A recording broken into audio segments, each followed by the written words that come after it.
လေးပြန်လဲကျုံလိုက်ပါတယ်ဒီတစ်ပတ်ကတော့ဒီလိုမျိုးလေဇီးလေးကိုထိုးပါမယ်လေဇီးကတိတိတဲ့တွေလေးနဲ့အိတ်ထဲမှာလည်းပဲတည်တော်လို့လည်းကောင်းတယ်နော်ဘာမှလည်းပဲရှင်ဘက်ထဲမှာလည်းရှုပ်နေတော့ဘူးတလပပနဲ့ချစ်ချစ်လေးလေးနဲ့လှတာကိုတွေ့ရမယ်ဒီပုံစံကိုထိုးမယ်ဆိုရင်သူကဒီမှာပန်းကလေးလေးဒီမှာထည့်ထားပေးပါတယ်နော်ထိုးမယ်ဆိုရင်ဒီမှာတူပါပဲဒီပုံစံလေးပါပဲရှင်နော်ဒီပုံစံလေးဒီထိပ်မှာပန်းလေးပါမယ်ဒီမှာထိုးထည့်လိုက်မယ်ဒီဘက်ကသူ့ရဲ့အပေါက်ကလေးထည့်ထားရပြီးတယ်လေဘင်းမှာဒီမျိုးလေးပတ်သွားပြီးတဲ့အခါမှာဒီပေါက်ထဲမှာဒီပန်းလေးကိုထည့်လိုက်တယ်ထည့်လိုက်ပြီးတော့နော်ဒီပုံစံလေးဖြစ်သွားမယ်လေဘင်းမှာ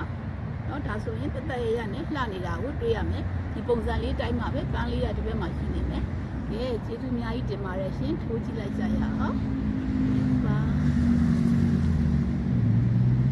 ကဲအဲ့ဒီပုံစံလေးထိုးမယ်ဆိုရင်ဒီချက်ကဘယ်လိုမျိုးထိုးသလဲဆိုတော့ဒီမှာအားလုံးကိုဒီချက်ဒီအောက်ထိုးပဲထိုးထားတာကိုတွေ့ရမယ်အောက်ထိုးပဲထိုးထားပြီးတော့ရိုးရိုးရှင်းရှင်းလေးနဲ့လှတာကိုတွေ့ရမယ်နော်အောက်ထိုးကြည့်ပဲကိုဒီမှာကြည့်မယ်ဆိုရင်ဒီအပြင်နှစ်ပြင်စလုံးကိုဒီဘက်ကနှစ်ချမ်းလုံးကိုအောက်ထိုးထိုးတယ်ဒီမှာအနံအားဖြင့်ဒီချက်ဒီ15 cm ယူထားပါတယ်နော်ဒီကနေဒီထိအောင်ကို15 cm ရှိပါတယ်15နောက်တစ်ခါဒီဘက်ထိပ်ကနေဒီဘက်ထိကိုကြည့်မယ်ဆိုရင်ဒီဘက်ထိပ်ကနေပြီးတော့เนาะဒီဘက်ထိကိုကြည့်မယ်ဆိုရင်ဒီမှာ46ရှိတာကိုတွေ့ရမယ်เนาะ46အဲ့ဒါပြီးတော့မှဒီကျတော့ပန်းအတွက်ကိုထိုးပါမယ်ကဲပန်းအတွက်ကိုဘယ်လိုထိုးမလဲဆိုတာကိုကြည့်အောင်အရင်ဆုံးပန်းအတွက်မထိုးခင်ဒီချက်เนาะအောက်ထိုးကြည့်ပဲကိုနှစ်ဖက်တစ်လုံးအောက်ထိုးတဲ့အခါမှာအဖောင်းဖောင်းလေးတွေပဲဖြစ်နေတာကိုတွေ့ရမယ်အဲ့ဒါလေးကိုအရင်ဆုံးထပ်ပြီးတော့ပြပေးပါမယ်ဒါကတော့ဒီချက်အခြေခံထိုးနည်းတင်တုံးနဲ့ရလဲပဲထိုးပြပေးခဲ့ပူပါတယ်နော်ဒါအစ်စ်မသိရသေးတဲ့မတွေ့ရသေးတဲ့လူတွေကိုမြင်အောင်အတွက်ဒီချက်ထိုးပြတာဖြစ်ပါတယ်နော်နှစ်ဖက်စလုံးကိုသူကအောက်ထိုးကြည့်ပဲထိုးမယ်ဒီချက်တို့ pattern ထိုးတဲ့အခါမှာဟလာတစ်ချမ်းကအောက်ထိုးထိုးရင်ဟိုဘက်တစ်ချမ်းကိုအပြင်လေးရသွားအောင်အတွက်ဆိုရင်အပေါ်လို့ထိုးတယ်ဒီမှာကတော့ဒီချက်ကနှစ်ဖက်စလုံးကိုအပေါ်လို့ထိုးတဲ့ကြောင့်မို့လို့သူစီအဖောင်းဖောင်းလေးတွေဖြစ်နေတာကိုတွေ့ရမယ်နော်ဒီမှာကြည့်မယ်ဒီချက်ထိုးပြပေးပါမယ်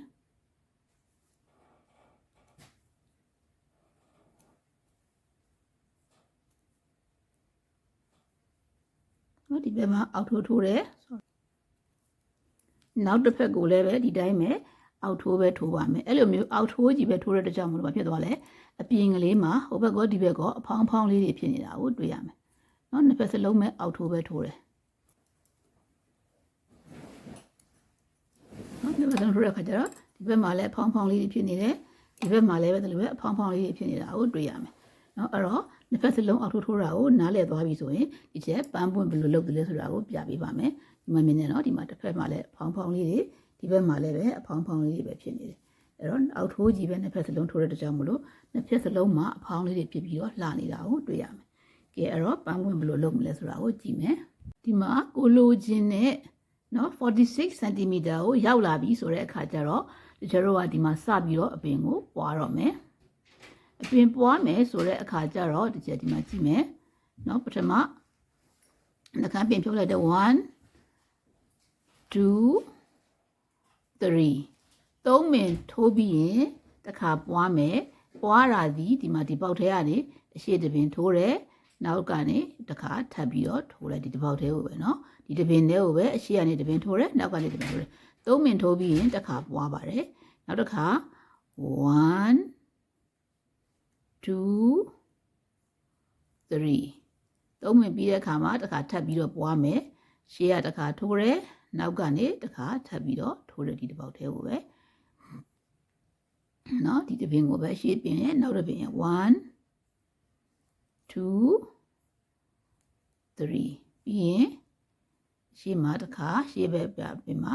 front and back ပေါ့เนาะဒီဒီပါနေမှာတပင်လေးကိုပဲအဲ့တိုင်းထိုးသွားမယ်အဆုံးထိအောင်1 2 3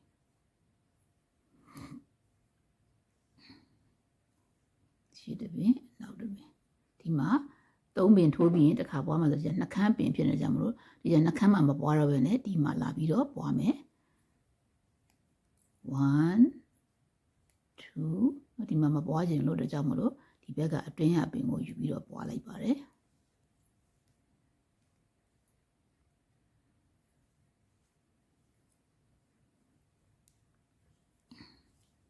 တော့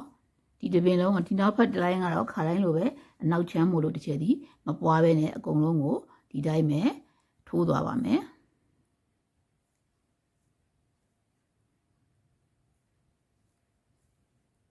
နော်ဒီလိုင်းလုံးကိုဒီတိုင်းထိုးသွားမယ်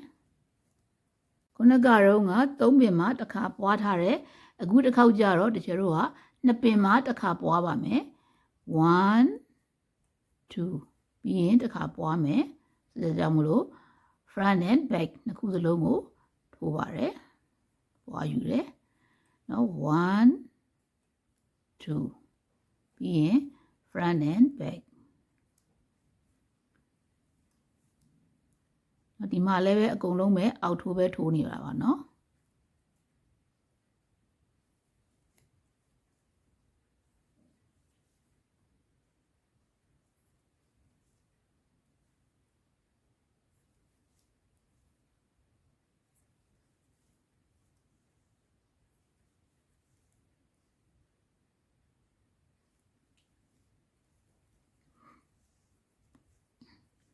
နော်ဒါပြီးတော့သူ့ရဲ့နောက်တစ်ဖက်ကိုကြတော့တချို့တို့ကအကုန်လုံးကိုမပွားပဲနဲ့အောက်ထိုးကြည့်ပဲထိုးသွားလိုက်မယ်နော်3ပင်တစ်ခါ2ပင်တစ်ခါပွားတယ်ပြီးတော့နောက်တစ်ခုကဒီမှာနောက်ဆုံးလိုက်ကြတော့တည်းတပင်ကိုတစ်ခါပွားပါမယ်တပင်ထိုးတယ်တစ်ခါပွားပါတယ်ဒါမှသာလျှင်ပန်းပွင့်လေးကပေါ်ဘက်မှာကားကားလေးဖြစ်သွားမယ်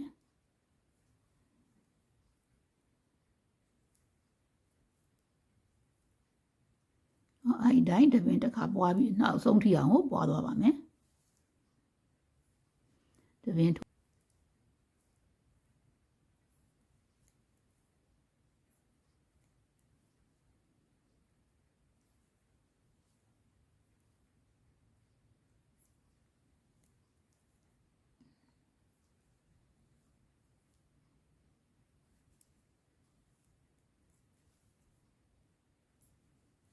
နော်ဒီမှာတပင်ထိုးပြီးတော့တစ်ခါပွားတယ်ပွားလာပြီးတဲ့အခါကျတော့နောက်တစ်လိုင်းကျရင်ဒီတိုင်းပဲထိုးသွားမယ်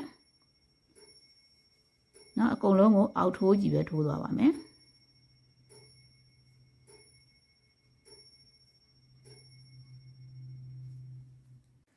ဒီအနောက်ဘက်မှာတစ်ခါတည်းဒီတိုင်းအောက်ထိုးကြည့်ထိုးသွားပြီးတဲ့အခါကျတော့တခြား2ပင်3ပင်တစ်ခါပွားတယ်2ပင်တစ်ခါပွားတယ်တပင်တစ်ခါပွားပြီးရင်တစ်လိုင်းကိုဒီနောက်ကနေပြန်ထိုးနောက်ပိုင်းတစ်လိုင်းကိုတိုင်းထိုးပြီးရင်အခါအခုတော့အပင်ကိုဒီစားတော့နှောက်ခမ်းသိမ့်တော့မယ်နှောက်ခမ်းသိမ့်တာဒီတပင်ထိုးတယ်နောက်တပင်ထိုးပြီးရင်နောက်ကအပင်ကိုရှေ့ကိုကြော်ပြီးတော့ခြားတယ်နော်အဲ့အတိုင်းပဲအဆုံးထိအောင်လုပ်သွားမယ်နှောက်ခမ်းသိမ့်သွားပါမယ်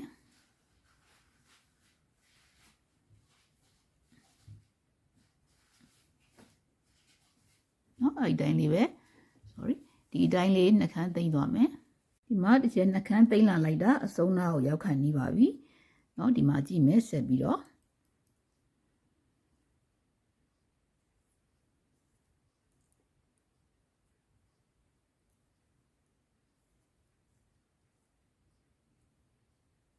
အဆုံးရောက်သွားတယ်အဆုံးရောက်တဲ့အခါကျတော့သူ့ကိုကြိုးကိုနည်းနည်းလေးရှည်ရှည်ဖြတ်လိုက်မယ်ချုပ်ဖို့အတွက်ပါနည်းနည်းရှည်ရှည်ထပ်ပြီးတော့ဒီကျသူ့ကိုထုတ်လိုက်မယ်နှခမ်းဒီထဲကိုထည့်ပြီးတော့နှခမ်းတက်လိုက်ပြီအဲ့တော့ဒီမှာသူ့ဘာနဲ့သူအတွန့်ကလေးဖြစ်သွားပြီအဲ့တော့ဒီချက်ပါသုံးတော့မလဲအကိုယူမယ်အထဲမှာခြီထည့်မယ်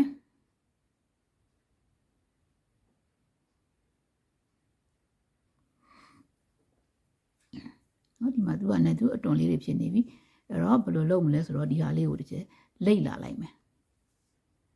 နော်1လိုလေးလိမ့်လာသူကနဲ့သူပန်းပွင့်ပုံလေးဖြစ်သွားတယ်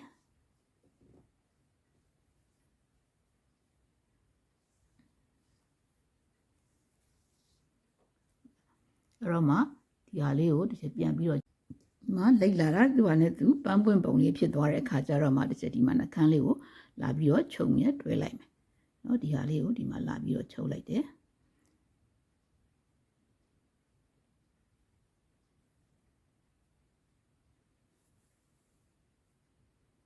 ပြီးတဲ့အချိန်မှာဒီထဲကလည်းပဲဒီထဲက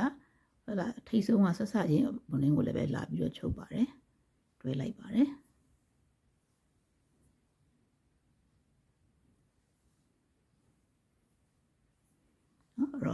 မှာသူကလည်းသူပန်းမွန်လေးဖြစ်သွားပြီအဲ့ဒါလေးကိုပြန်ပြီးတော့ဒီချက်က fix ဖြစ်နေတဲ့အခါကျတော့သူကိုဒီချက်နည်းနည်းလေးအောက်ကိုပါဆင်းလိုက်ပြီးတော့ဒီအလဲမှာလာပြီးတော့ဒီဘက်ကိုလာပြီးတော့ထိုးလိုက်ပါတယ်နော်တစ်ချက်ထိုးလိုက်ပြီးတော့ဒါဒီဘက်ပြီးရတဲ့တစ်ချက်ပြန်လာတယ်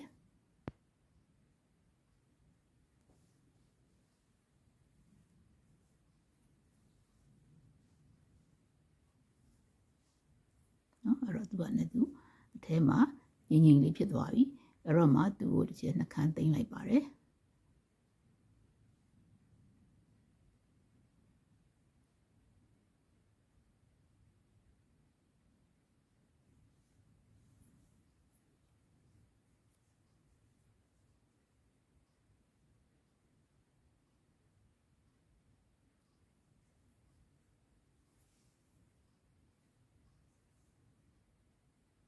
နော်နှခမ်းသိမ်းပြီးတော့သူ့ကိုဒီနားနဲ့ဖြတ်လိုက်တယ်အဲ့တော့ဒီမှာပန်းပွင့်လေးရသွားပြီအဲ့ဒီပန်းပွင့်လေးရသွားတော့တခါဒီဘက်မှာ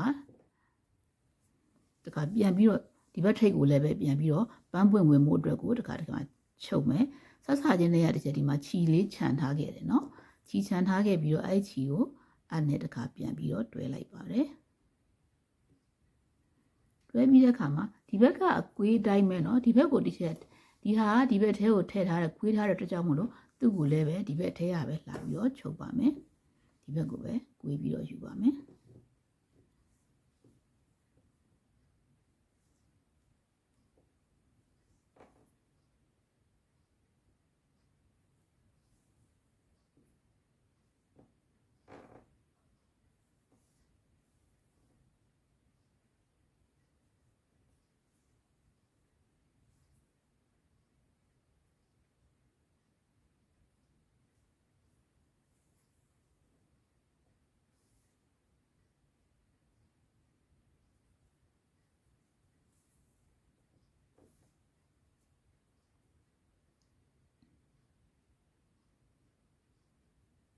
နော်အဲ့တော့မှဒီမှာနှခမ်းသိမ်းလိုက်မယ်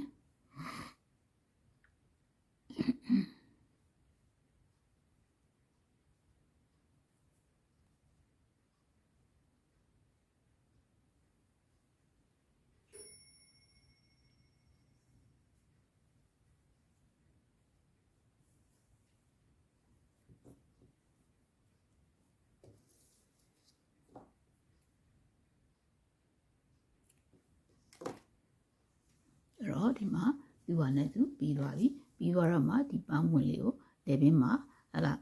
ချုပ်လေဘင်းလေစီးလို့လေဘင်းမှာထည့်ပြီးသွားရင်ဒီပန်းပွင့်လေးကိုဒီမှာထည့်လိုက်တဲ့ခါကျတော့သူဟာနဲ့သူလေဘင်းမှာလာပြီးတော့ fix ဖြစ်နေတာကိုတွေ့ရမယ်နော်လေဘင်းလဲနှွေးတယ်အိတ်ထဲမှာလည်းပဲနေရာမယူဘူးလှလှပပလေးနဲ့နော်လေဘင်းမှာပန်းပွင့်လေးလည်းပေါ်နေမယ်ဒီချေကတော့လေစည်းလေးရဲ့လက်အိတ်ကလေးရဲ့ကို fashion လုပ်ပါတယ်အုတ်ထုပ်ကလေးပါထည့်ရင်တခါတလေထည့်ပါတယ်ကဲအဲ့ဒီပုံစံအတိုင်းလေးထိုးကြည့်ပါနော်ဒီနောက်တစ်ခုကကျတော့ဒီချက်ဒီမှာဘာနဲ့လောက်ထားလဲဆိုတော့တချောင်းထိုးနဲ့လည်းဒီချက်ထိုးပါသေးတယ်တချောင်းထိုးနဲ့ရတော့ဒီမှာပန်းပွင့်ပြီးတော့ဖော်ပြီးတော့လုပ်ဖို့ပဲရှိပါတယ်တချောင်းထိုးနဲ့ line လေးတွေဖော်ထားတယ်တချောင်းထိုးသမားလည်းထိုးလို့ရတယ်နှစ်ချောင်းထိုးသမားလည်းထိုးလို့ရတယ်အဲ့တော့ဒီမှာကိုဘာနဲ့ကိုထိုးကြည့်ပါလေစီးလှလှလေးတွေကိုတွေ့ရမယ်နေရာလည်းမယူဘူးအိတ်ထဲမှာသူ့ဘာနဲ့သူเนาะလှလှပပလေးကဲကျေးဇူးအများကြီးတင်ပါတယ်ရှင်နောက်တစ်ပတ်မှာပြန်လဲစုံစည်းကြတာပေါ့เนาะ